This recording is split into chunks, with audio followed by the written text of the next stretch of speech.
Yeah, just wanted to show you guys some of the original paperwork that goes with the GMC. This is the original contract where the guy purchased it in 1988. I guess it was, I don't know if you can see that.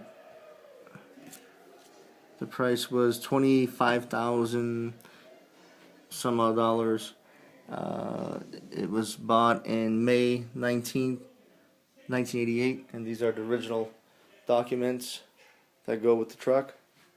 Just wanted to show you guys that. So, thanks for your time and interest.